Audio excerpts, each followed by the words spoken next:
Graça e paz, membros do canal Calvinismo Explicado. Na aula de hoje, a aula 1, nós estaremos trabalhando um pouco da história do calvinismo escolástico, do calvinismo, da teologia que foi defendida pelos primeiros reformadores.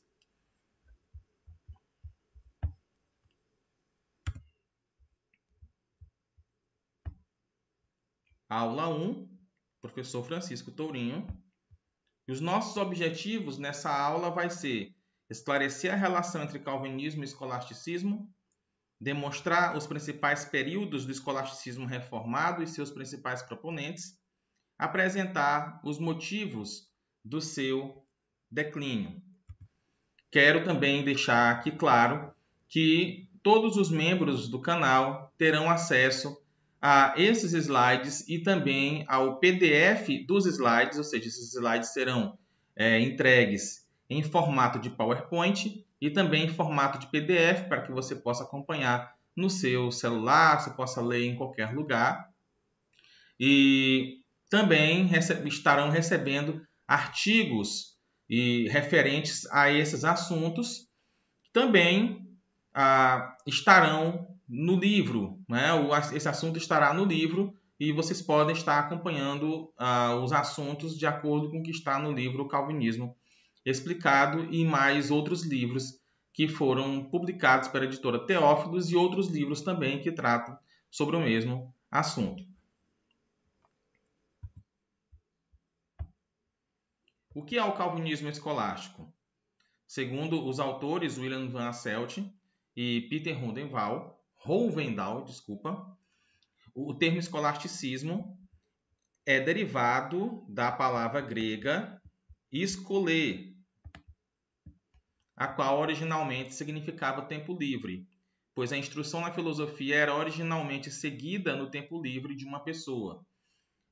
Isso aqui tem tudo a ver com a própria origem da filosofia. Nós sabemos que a filosofia ela surge do ócio, porque o homem só consegue pensar quando ele está ocioso, quando ele consegue ter o tempo de ócio, que é o ócio produtivo. Não é aquele ócio de você ser um vagabundo, mas o ócio produtivo, quando você consegue colocar sua mente em ordem, quando você consegue contemplar a natureza, quando você consegue pensar sobre as coisas, os fatos da realidade que se dão diante de você. Tá? Isso é a sabedoria em si, a filosofia ela é produzida assim. Por isso que a própria Escritura diz que nós devemos meditar na lei do Senhor de dia e de noite. Ou seja, você vai meditar, você vai realmente estar refletindo em um tempo em que você estará sozinho, em que você poderá refletir a respeito das coisas de Deus.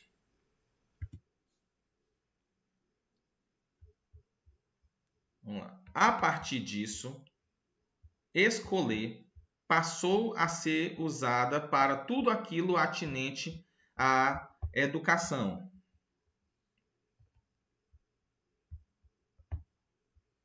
No início da Idade Média, o termo escolásticos se referia a uma pessoa conhecedora ou alguém que recebeu instrução em uma escola. Essa aqui é a fonte. Vocês poderão, quando vocês receberem os slides, vocês poderão consultar essa fonte.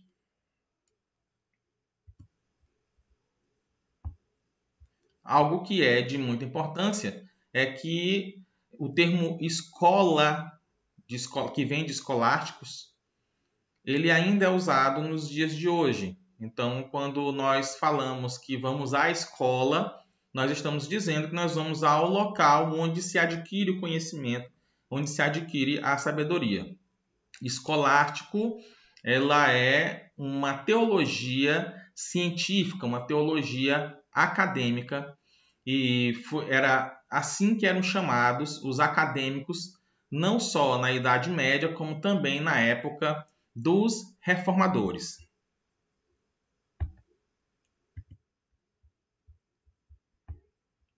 O que é escolasticismo? O primeiro escolástico ele foi Boécio, tá? Ele viveu nessa época aqui, entre 480 e 524, que foi a data da morte dele. O auge do escolasticismo foi entre 1200 até 1700. Notem que, como a Reforma Protestante ela acontece em 1517, ela nasce no auge do escolasticismo. E em 1700 também representa o declínio do escolasticismo, não que tenha uma data fixa, mas foi nesse século que começa o declínio do escolasticismo, não só dentro do protestantismo, mas também dentro do catolicismo romano, né? E dentro do protestantismo nós podemos dividir aí entre os escolásticos reformados, calvinistas, e os escolásticos luteranos. As duas principais alas escolásticas foram as alas dominicana e franciscana. Os principais nomes: Santo Anselmo, São Boaventura, Pedro Abelardo, São Alberto Magno, São Tomás de Aquino, Guilherme de Ockham e Duns Scotus. As características metodológicas do escolasticismo. O método escolástico desenvolve-se em torno de alguns pontos essenciais, dentre eles a precisão vocabular. É muito importante, senhores, que a gente possa definir bem os termos com que nós vamos trabalhar. Os escolásticos, eles prezavam muito por essa definição dos termos. Quando você vai pegar a discussão lá no início, lá na igreja primitiva ainda, a respeito da Trindade, havia muitas discordâncias a respeito de termos. Alguns diziam que a hipóstase era a pessoa, outros diziam que a hipóstase era uma essência, e havia sempre aquela discussão sobre a questão da essência da pessoa, mas dentro do escolasticismo, de uma teologia que já era mais madura, esses conflitos terminológicos eles deixaram de existir. Isso é muito importante, porque assim nós poderíamos ter uma teologia mais ecumênica. O que é uma teologia ecumênica? Não quer dizer que nós vamos concordar com todo mundo. Eu quero dizer com teologia ecumênica é que seja uma teologia em que pessoas de várias escolas consigam debater usando os mesmos termos. Veja, se você, por exemplo, é formado em direito hoje, você consegue debater com um advogado de qualquer lugar do país, mesmo que ele não seja formado na mesma faculdade que você, porque os termos jurídicos são todos unificados. E mesmo que sejam de escolas rivais, de juristas diferentes, de juristas rivais, que têm interpretações diferentes a respeito da mesma lei, os termos são os mesmos, ou seja, os termos com seus respectivos significados são os mesmos. Hoje, na teologia, é muito comum cada autor usar o seu próprio termo, criar os seus próprios termos. Isso é muito ruim porque mostra a influência da pós-modernidade dentro da própria teologia, ou seja, a pós-modernidade que prega que cada um tem a sua verdade. E aí, até nisso, que é algo que é muito simples, e a gente pensa que não é uma coisa importante, mas é muito importante quando que nós tratemos os termos sempre com a precisão vocabular, nada de significados dúbios, nada de palavras dúbias, mas sim algo que seja muito bem definido.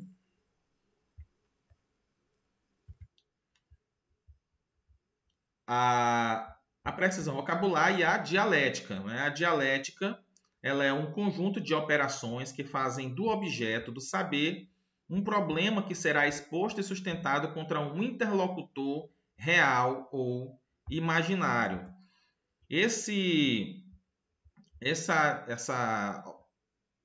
A dialética, né, esse método de você sustentar algo contra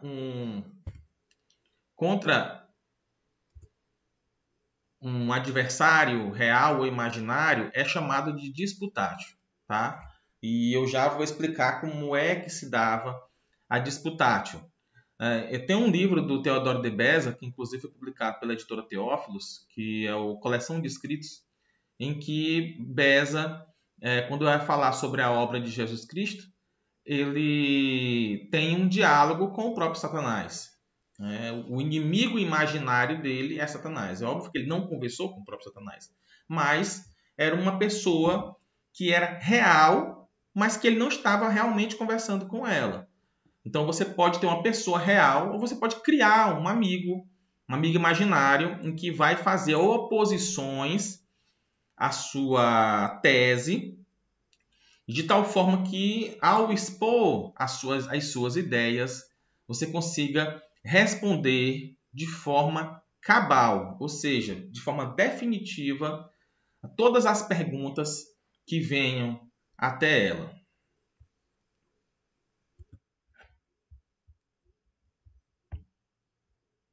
Na disputatio, olha só como é que acontece a disputatio.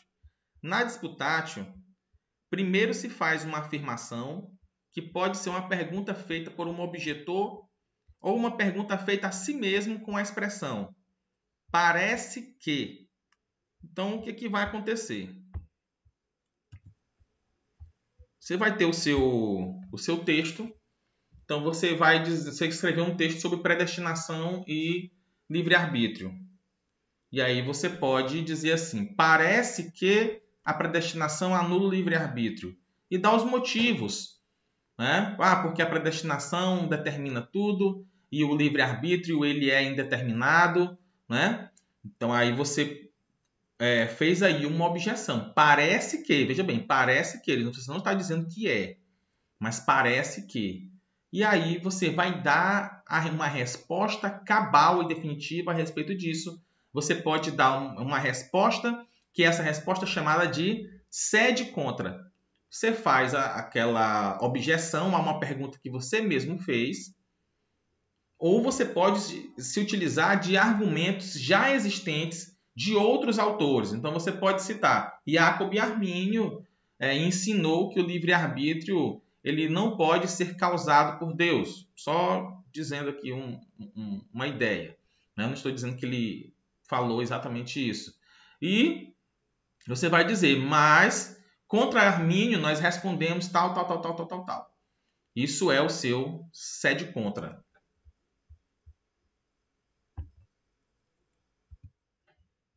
Então veja bem. Após isso vem o sede contra. Decorem esse termo, é um termo muito importante, porque ele é a resposta contrária ao parece que é a sua afirmação feita contra, aliás, a afirmação feita que você vai depois fazer uma contra-resposta. Essa primeira afirmação parece que ela é uma objeção àquela primeira ideia que você expôs. Então, sede contra, aqui, que é a resposta contrária, que pretende sempre ser definitiva àquele problema, ou seja, uma resposta cabal, como eu falei.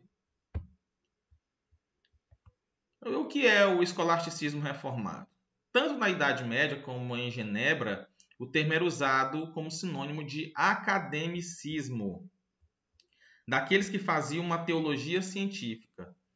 Os alunos da Academia de Genebra eram chamados de escolásticos, porque estudavam na escola pública. Então, veja bem, os alunos da Academia de Genebra já eram chamados de escolásticos. Então, o escolasticismo reformado admite pelo menos 3 conceitos. 1. O método empregado sem adotar qualquer teologia em particular. Isso é muito importante, senhores. Por quê? Porque o escolasticismo ele é também um método. E tanto é que existe o escolasticismo luterano, o escolasticismo católico romano, o escolasticismo calvinista. não quer dizer que porque você se diz escolástico, você compartilha do corpo de doutrinas que todos os escolásticos ensinaram. Isso é até impossível, porque os escolásticos, mesmo na Idade Média, quando a igreja ainda não tinha tantas divisões, os escolásticos eles tinham pensamentos diferentes um do outro. Existiam escolas rivais umas das outras. Você não pode dizer que Guilherme de Ockham pensou a mesma coisa que Tomás de Aquino. Eles eram praticamente contrários um ao outro, oposto uns aos outros. Tá? Mas você pode ter o método. Tá? Por isso que você pode ter várias escolas, várias teologias, várias igrejas, né? Denominações que usam o método escolástico sem concordar doutrinariamente uma com a outra. 2. O escolasticismo reformado pode ser uma determinada escola medieval que pode ser criticada ou endossada. Esses 3 conceitos, eles são válidos também para o escolasticismo não só reformado, mas o escolasticismo em geral. Então, aqui é de extrema importância porque muitas vezes nós vemos os reformados calvinistas criticarem o escolasticismo, principalmente Calvino. Calvino vai dizer contra os escolásticos, ou nós não concordamos com os escolásticos, porque ele está criticando uma escola em particular. E você pode ter duas escolas rivais e as duas você chamar de escolástico. E como era importante na época alguém que era formado, ele conhecer os pensamentos dos escolásticos, quando você descrevia ali o pensamento, você já sabia a quem ele estava se referindo, isso quando ele não se referia realmente ao nome da pessoa.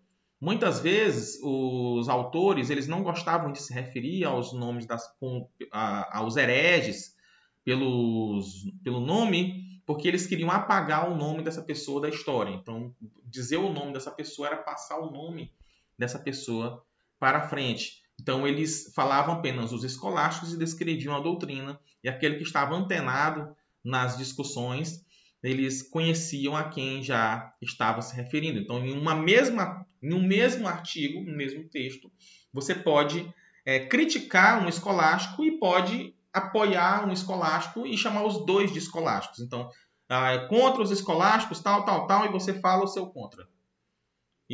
Mas concordo com os escolásticos, veja bem, aí você já está citando outra escola do período escolástico.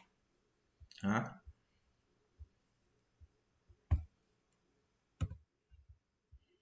E 3, sinônimo de academia ou universidade. Nós já tratamos a respeito disso. Essa é a nossa fonte. Tá? Vocês podem, eu vou passar novamente depois aí para quem está no grupo. Importante, escolasticismo não é sinônimo de catolicismo romano. Nós vemos essa objeção aparecer bastante, dizer que escolasticismo é a mesma coisa que catolicismo romano. Não é. Isso é falso, porque a reforma protestante ela não foi uma ruptura e uma criação de uma nova igreja. Não foi isso. Nós apenas reformamos a igreja anterior. E reformar não é destruir. Reformar é você ajeitar aquilo que está quebrado. Então, a acusação, inclusive, dos católicos romanos contra nós é que nós somos revolucionários, nós criamos uma nova teologia, e isso não é verdade. Toda teologia reformada calvinista ela pode ser rastreada na história da igreja, desde o começo até agora. Nós não fundamos nada novo, inclusive as próprias objeções que nós fazemos contra os erros dos escolásticos católicos romanos são baseados na própria escolástica e na própria história da igreja. Então, não caiamos nesse erro de pensar que escolasticismo é catolicismo romano, que não é. Existem escolásticos católicos romanos, assim como existem escolásticos luteranos, existem escolásticos calvinistas também.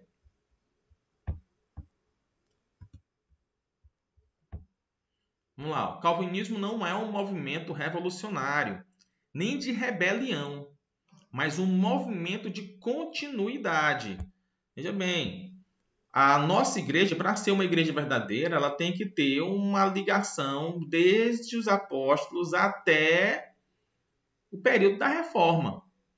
Porque aquela igreja antiga, ela mesmo sem ser reformada, ela era a igreja de Cristo. A igreja católica medieval de Roma, baixo do papado, mesmo com todos os seus defeitos, com todos os seus erros, aquela era a igreja de Cristo. A igreja de Cristo ela não desapareceu da terra e depois foi ressuscitada pelos protestantes, não. Muito pelo contrário. O que nós fazemos? Nós limpamos aquilo que foi de ruim e nós pegamos aquilo que foi preservado de doutrina pura durante todo esse período da Idade Média. Basta você pensar que a nossa igreja hoje não é perfeita, ela é cheia de defeitos e ela continua ainda sendo a igreja de Cristo.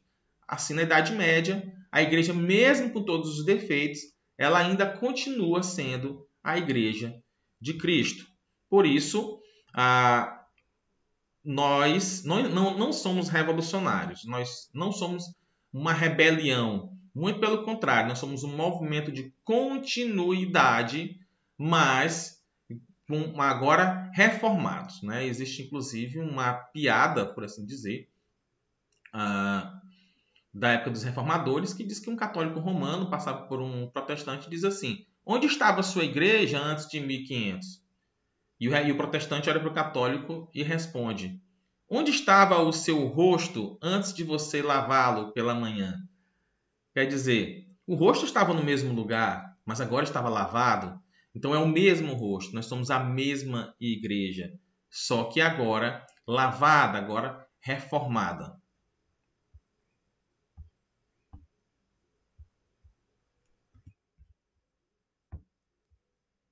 Então, o escolasticismo reformado é dividido em 3 eras. A era da baixa ortodoxia, que foi de 1565 a 1640, caracterizada pela produção e solidificação das confissões protestantes. Os principais representantes desse período é João Calvino, Wolfgang Musculus, Pedro Marty Vermigli, Andrés Hipérios, Teodoro de Beza e Jerome Zantius. Tá? Nós temos em português obras de João Calvino, obras de Teodoro de Beza e Jerome Zantius. Esses dois aqui, publicados pela editora Teófilos, e nós estamos em via de tradução, se Deus quiser vamos publicar esse ano ainda, o Wolfgang Musculus. Tá? Musculus, que, diga-se de passagem, prefeito de curiosidade, Musculus significa ratinho, pequeno rato. Em português parece uma coisa enorme, né? Mas é pequeno rato. Né? Isso que é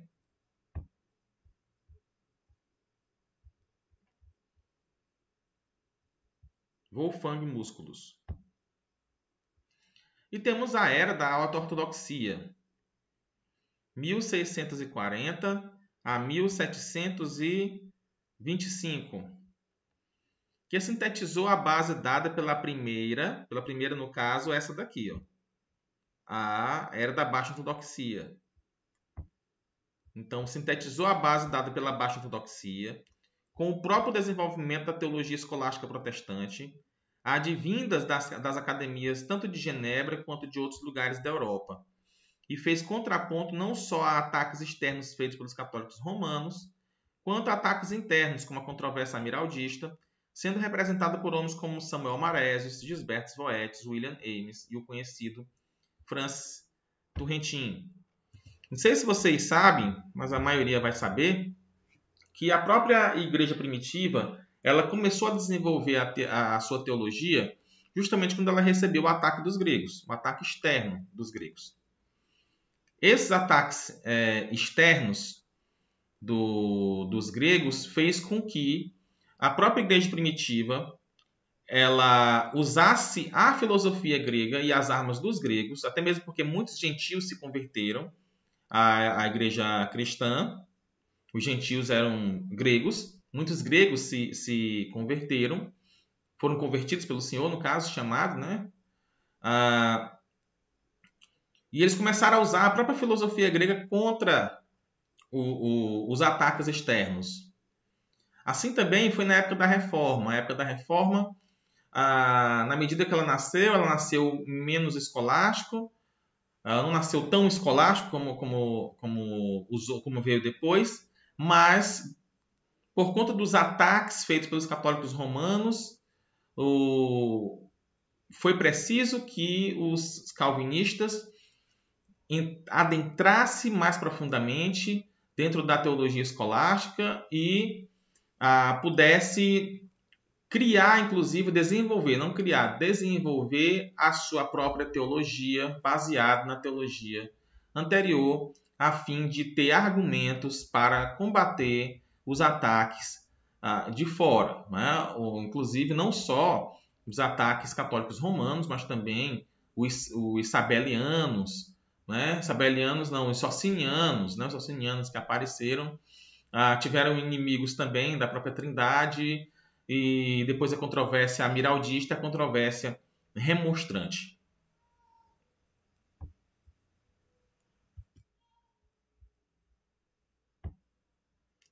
A era da ortodoxia tardia, datada depois de 1725, caracterizada pelo abandono progressivo do escolasticismo, tão característico da era anterior. Principal característica do escolasticismo reformado. Dentre as múltiplas escolas que surgiram no período medieval, a teologia reformada se manteve agostiniana tomista. Isso aqui é muito importante, senhores.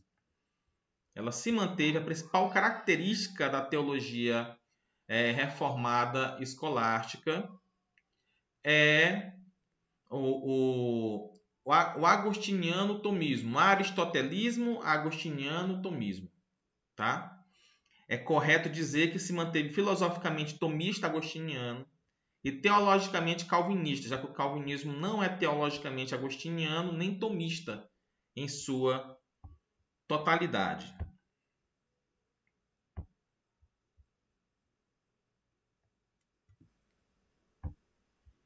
É muito comum nós vermos por aí, e é comum mesmo no nosso meio, desprezar o tomismo e dar muito valor ao agostinianismo. Isso é um erro que mais tarde eu vou explicar o porquê que isso acontece, e nós vamos ver agora as referências mostrando cabalmente que o calvinismo escolástico, o calvinismo clássico, o calvinismo dos reformadores, ele era um calvinismo que era filosoficamente tomista. Eles eram tomistas filosoficamente. É claro que dentro da teologia, nós vamos ver isso durante o curso, há diferenças teológicas entre calvinismo e tomismo. Mas filosoficamente, o calvinismo é tomismo.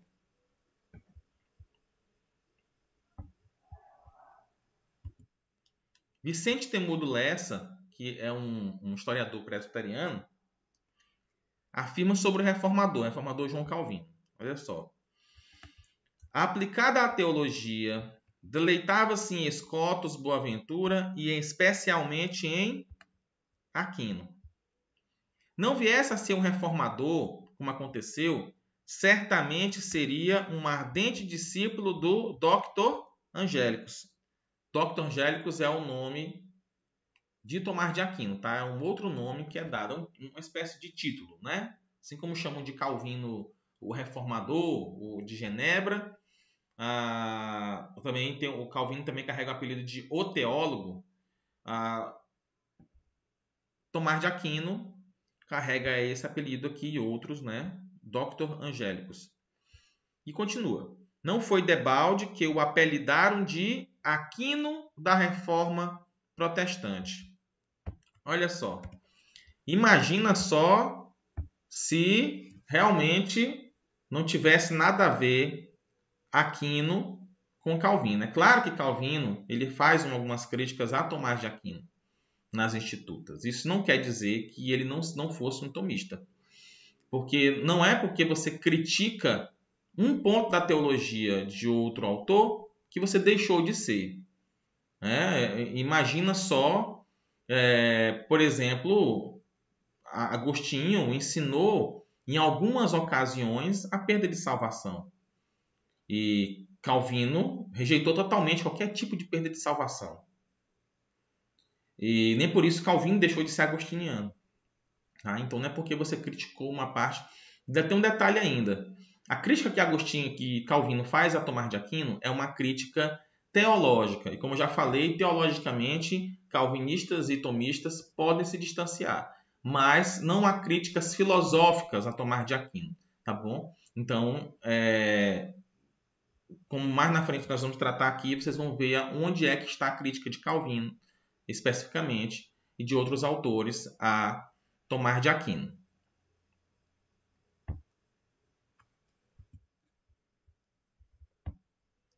Essa aqui é a fonte dessa citação anterior, de Vicente Temudo Lessa.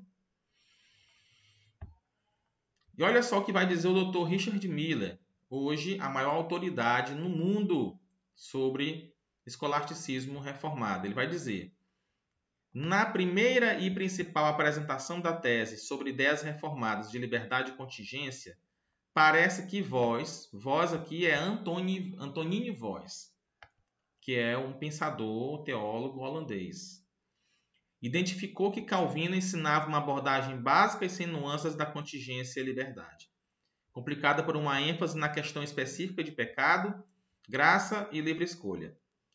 Mas, em uma representação subsequente da tese, isso aqui é do Miller Miller, nesse momento, ele está comentando um trabalho feito por Antonine Vos, que buscava qual era a teologia de João Calvino e onde ele se identificava com os escolásticos. Então ele vai dizer: mas em uma representação subsequente da tese, Vos recuou dessa ideia e identificou Calvino como um determinista tomista, em contraste com modelos escotistas posteriores adotados por seus sucessores no século XVII.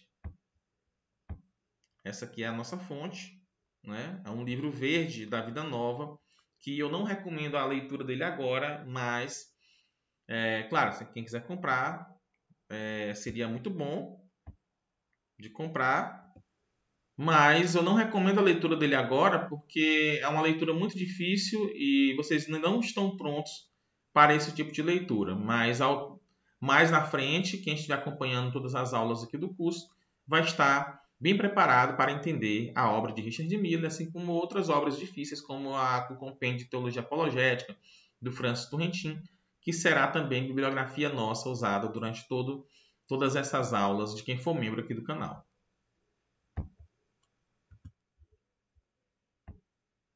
Hermann Bavinck. O que Hermann Bavinck dirá? Essencialmente, os reformados não tiveram outra convicção. Por essa razão, um certo Livinus de Maia corretamente disse: um ovo não se parece mais com outro ovo do que a doutrina calvinista se parece com a atomista.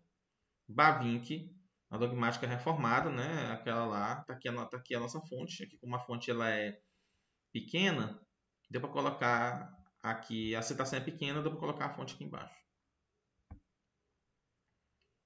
William Van Asselt, Introdução ao Escolasticismo Reformado, na página 101, ele vai dizer: além disso, é provável que Calvino mergulhou na teologia escolástica medieval após sua conversão, e que ele aprofundou seu conhecimento dela em grande parte por meio de comentários católicos romanos sobre as sentenças de Pedro Lombardo. Isso permite concluir que, quando Calvino atacou os escolásticos, ele não estava pensando nas primeiras escolas medievais. Olha só. Resposta para quem diz que Calvino era contra os escolásticos. Não sou eu que estou dizendo. Isso aqui quem está dizendo é William Van Asselt. A autoridade nessa área é reconhecida pelo próprio Richard Miller. Isso permite concluir que, quando Calvino atacou os escolásticos, ele não estava pensando nas primeiras escolas medievais, mas apenas nos últimos teólogos nominalistas que conheceu durante seus estudos em Paris. Tá bom? Então ele não estava atacando todos os escolásticos, apenas uma escola dentro do escolasticismo, que era chamada de escola nominalista. Os nominalistas são os discípulos de Guilherme de Ockham. Miller sublinhou esta conclusão sabendo que as críticas de Calvino aos escolásticos nas várias traduções francesas das Institutas e nos sermões publicados em francês não se referiam aos escolásticos em geral. Não se referiam aos escolásticos em geral, mas dirigiam-se especificamente contra os teólogos de Sorbonne em Paris. Miller concluiu que Calvino não estava atacando a tradição escolástica mais antiga, mas sim a teologia nominalista tardia de Sorbonne em seu tempo. Miller também aponta para o fato de que Calvino, apesar de sua crítica a várias distinções escolásticas, por exemplo, o poder absoluto ordenado de Deus, adotou distinções da escolástica mais antiga em vários lugares nas Institutas sem qualquer comentário e que ele reconheceu a sua utilidade. Aqui podemos apontar, por exemplo, os diferentes tipos de necessidade no tratamento da providência, Institutas 1, 16.9. Vê também acima a seção 2.83. E sobre a pessoa divina humana do mediador. Também parece haver uma grande continuidade entre a exegese de Calvino e a dos doutores medievais.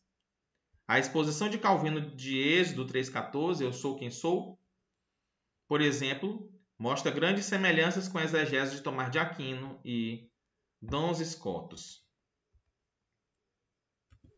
Então vejam, meus irmãos, eu acredito que não tenha restado dúvidas, ainda vão vir mais fontes ainda mais na frente, mostrando que o calvinismo escolástico era tomista, agostiniano tomista.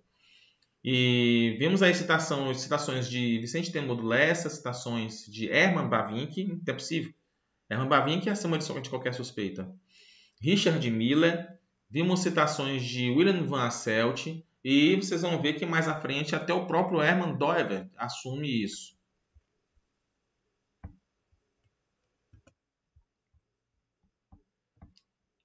Então, quando houve um rompimento, quais as causas? O primeiro, surgimento da teologia liberal, Remonstrância e Albrecht Ritschl. Senhores, não se enganem, tá? A remonstrância é, sim, uma das causas do surgimento da teologia liberal. E isso quem fala não sou eu, o Roger Olson vai falar isso, tá? Que a teologia liberal começa com os remonstrantes. E isso é muito fácil de entender, porque existia uma ortodoxia estabelecida na Holanda e os remonstrantes simplesmente questionaram essa ortodoxia. Ora, na medida que você questiona a ortodoxia em uma parte, para você questionar outra, para você negar a confissão, que foi o que eles fizeram, daqui a pouco é muito fácil você negar, por exemplo, a Trindade, que foi o que aconteceu depois. Você tem, por exemplo, Vortius, Conrad Vortius, que foi o sucessor de Armin Leiden, ele já negando que Deus era atemporal. Então você tem os remonstrantes, por exemplo, negando que a fé é um dom de Deus. Isso aconteceu no Sínodo de Dort. Então você tem, quando você começa a negar pontos basilares da fé, como a própria justificação pela fé, que é o ponto central do dogma protestante, né? O dogma protestante central, desculpa, para você negar que a própria Escritura é a palavra de Deus, é muito fácil, tá? É fácil demais. E temos Albrecht Ritschl, esse cara aqui, ele é o pai dessa teologia liberal mais moderna, né? Desse pessoal que questiona realmente a natureza de Cristo, a ressurreição, que a ressurreição de Cristo os remonstrantes não questionaram, mas eles deram uma base, né, para isso, uma base epistemológica, né, que você não precisava obedecer nenhum tipo de dogma.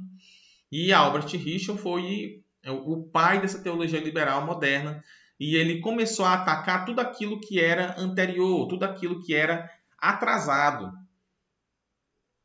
E virou modinha nesse tempo também, não só a teologia liberal, como virou modinha também o ocasionalismo. O ocasionalismo não está aqui, mas também virou modinha, vou até colocar aqui, que surge com René Descartes.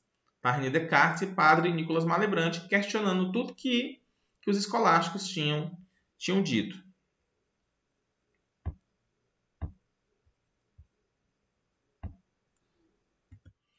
O surgimento do iluminismo foi um segundo motivo do rompimento, né? E também do declínio do escolasticismo reformado. Isso porque, só você observar que as faculdades hoje, nenhuma delas ensinam mais, por exemplo, Tomás de Aquino.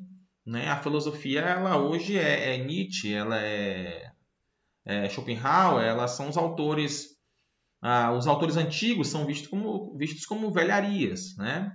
Hoje tem uma gama de filósofos, todos eles ateus, todos eles que são considerados aquelas pessoas mais evoluídas. Né? Por quê? Porque o iluminismo é justamente isso.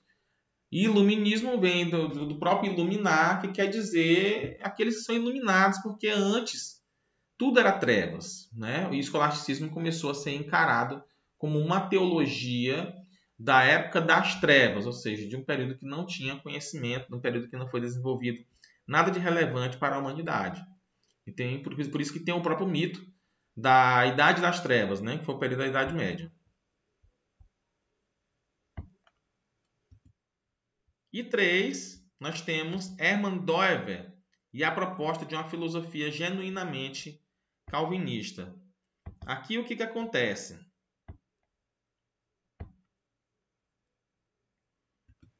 O neocalvinismo ele não rompe com o calvinismo clássico, tá, gente? Abraham Kuyper e Hermann Bavinck, eles foram dois bons escolásticos. A questão é quando chega em Hermann Doever, que Hermann Doever ele começa inclusive recebendo influências de próprios católicos romanos, né, de outros inimigos do escolasticismo, como Henri Lubac, por exemplo, em que Hermann Doever, a proposta dele seria purificar o próprio cristianismo. Qual seria essa ideia? A ideia de que toda a filosofia grega era pagã e que os pressupostos da teologia cristã até então seriam pressupostos gregos e, portanto, algo falso, porque estava sobre uma base falsa, sobre um pressuposto falso, então todo o edifício era um edifício contaminado. Né? E ele propõe, então, que os pressupostos sejam a criação, queda, redenção, e que tenhamos uma filosofia genuinamente calvinista, baseado somente na Escritura, com pressuposto sendo a Escritura. Por isso que aí surge o pressuposicionalismo. Tá? É por isso que é assim. Vou mostrar aqui para vocês. Vamos lá. O neocalvinismo não rompeu com o calvinismo clássico ou escolástico. Abraham Kuyper e Hermann Bavinck mantiveram as crenças tradicionais do calvinismo.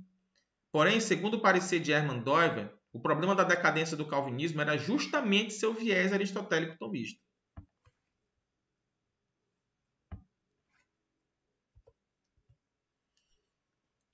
Então, olha só. Para Doever, era justamente o tomismo que era o problema do calvinismo.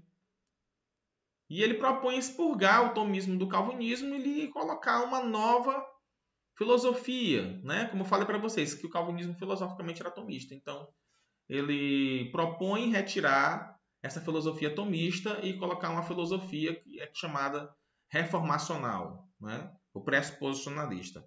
E esse era o elemento que deveria ser expurgado, ou seja, o aristotelismo tomista. E eis que surge a proposta do pressuposicionalismo. Então, meus irmãos, prestem bem atenção no texto que virá agora. É um texto de suma importância para a gente entender aí essas causas do rompimento e o porquê que o calvinismo hoje ele é tão anti-escolástico. Por que o calvinismo hoje ele é tão anti-aristotélico?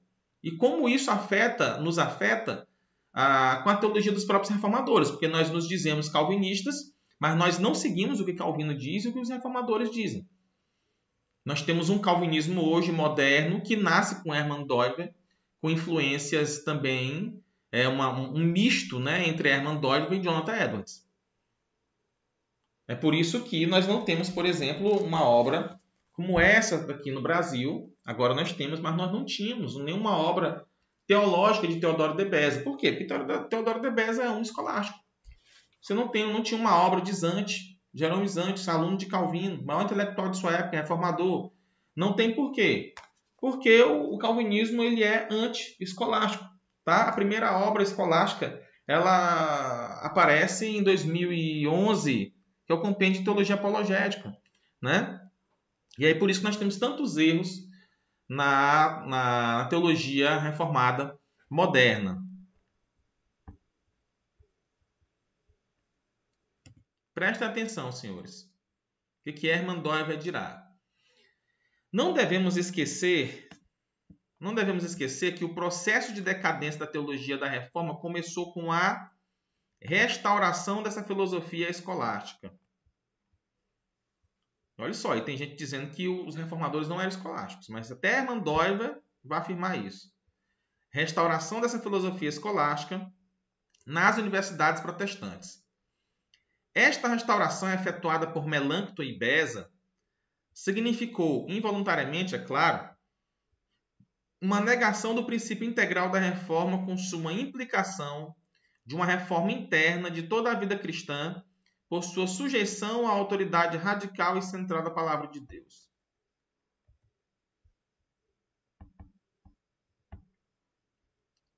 Testemunhou o fato de que o motivo básico religioso antibíblico da natureza e da graça começou a recuperar uma influência crescente nas visões teológicas e filosóficas do protestantismo.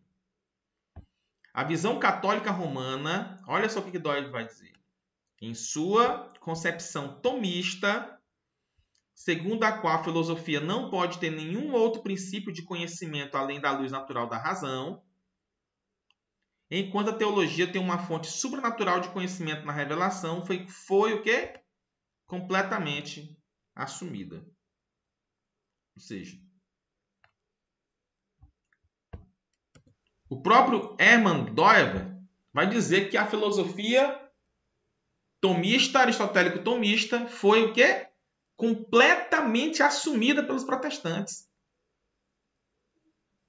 Mas ainda tem pessoas que negam esse fato inconteste, um fato claro de que os calvinistas eles eram tomistas. Não que eu concorde com a crítica de Hermann Doiver. Eu estou concordando com ele no seu relato histórico. Não estou concordando com ele na interpretação que ele dá desses fatos. Tá? Mas eu concordo com os dados históricos. Nós dois temos os mesmos dados históricos com interpretações diferentes. Não que eu queira me comparar com a Hermann Doiver, não estou falando aqui em termos para que a gente possa conversar.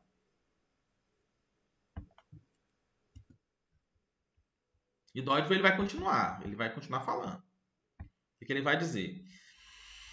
Mas o retorno a essa visão implicava um retorno ao fundamento escolástico da teologia dogmática sobre os fundamentos metafísicos da filosofia aristotélica, em sua acomodação externa à doutrina da Igreja.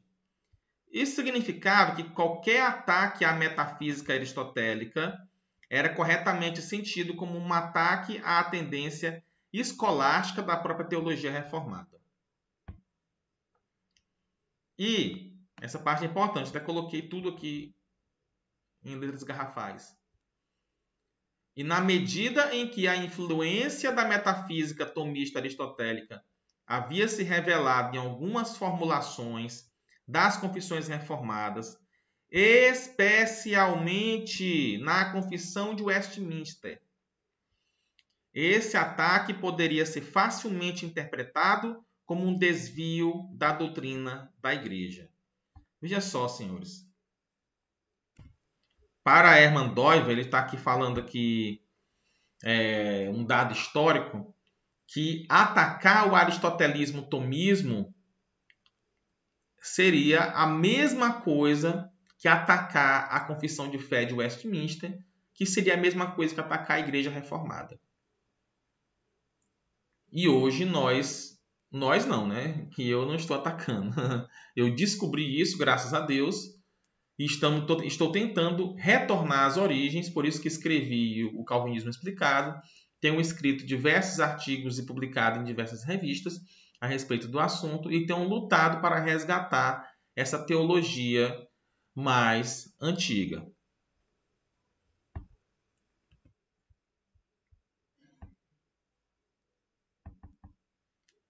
Vamos lá. Baseado no que Doiver declarou, concluímos. O calvinismo, tradicionalmente falando, é aristotélico-tomista. Essas aqui são as conclusões do texto de Doiver. Doiver diz que precisa de uma nova proposta. O pressuposicionalismo é essa nova proposta. E aí o calvinismo moderno surge no século XX. Então, essa ideia de pressuposicionalismo, essa ideia desse escrituralismo, dessa rejeição à teologia natural, tudo isso são ideias que vêm de um calvinismo do século XX. 19 e 20. Isso não existia antes. O pressuposicionalismo ele é um abandono do calvinismo anterior. Ele é um rompimento. Tá? Nesse sentido, sim, pode-se dizer que fomos revolucionários. Né? Não no bom sentido, no mau sentido. Mas se você quiser manter a nossa tradição, você tem que se voltar para os nossos pais. Tá? E os nossos pais eles eram aristotélicos tomistas. E calvinistas na teologia.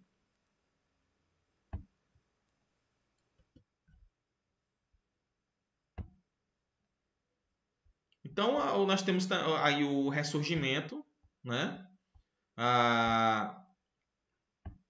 Infelizmente, nós tivemos um abandono do escolasticismo e uma campanha anti-escolástica de difamação dentro dos próprios seminários.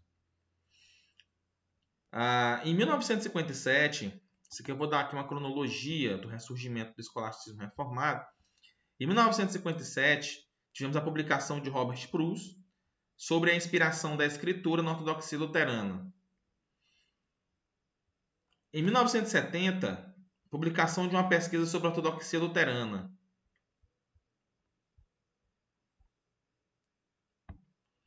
Em 1972, a publicação da dissertação de Jill Wright sobre a doutrina da ceia do Senhor de Teodoro de Beza.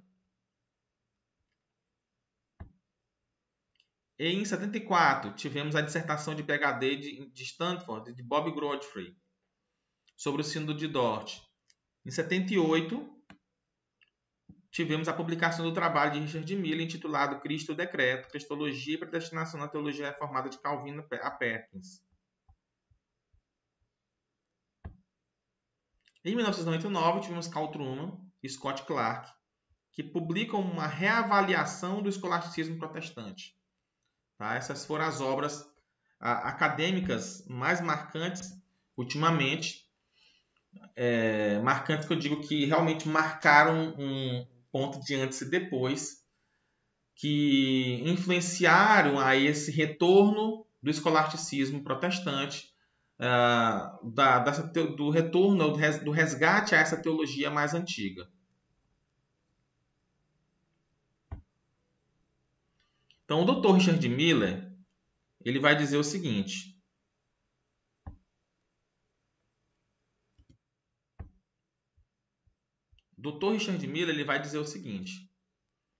o acolhimento e o uso concretos da filosofia pelos escolásticos protestantes praticamente não foram examinados por esses acadêmicos mais antigos.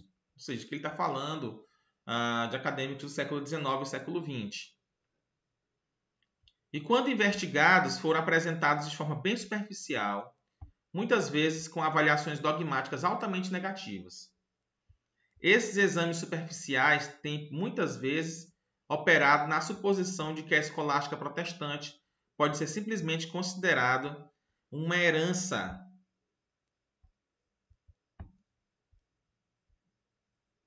Uma herança. Aqui, gente, é a herança católica romana, tá?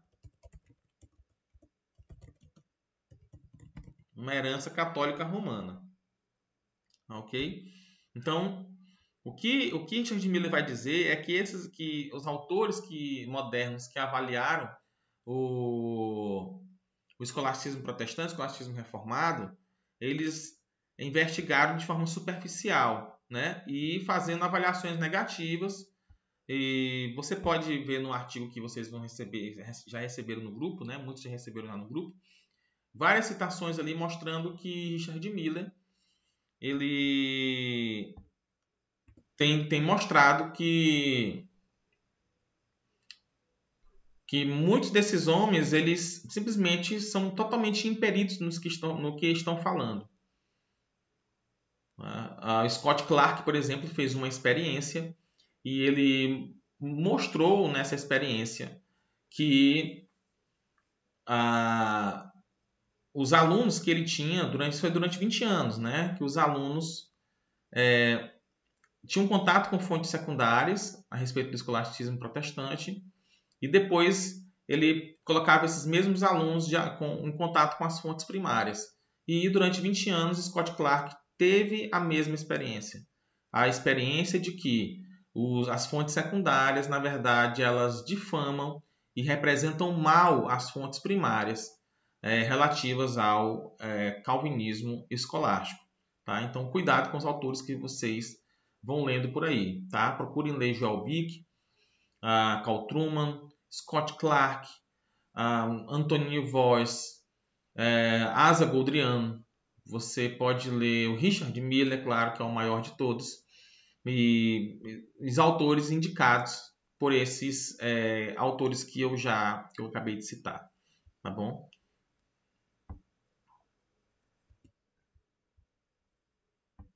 Conclusão aqui, essa é a fonte dessa citação aqui, né? A conclusão seria essa citação do Dr. Richard Miller. Pessoal, agradeço a todos.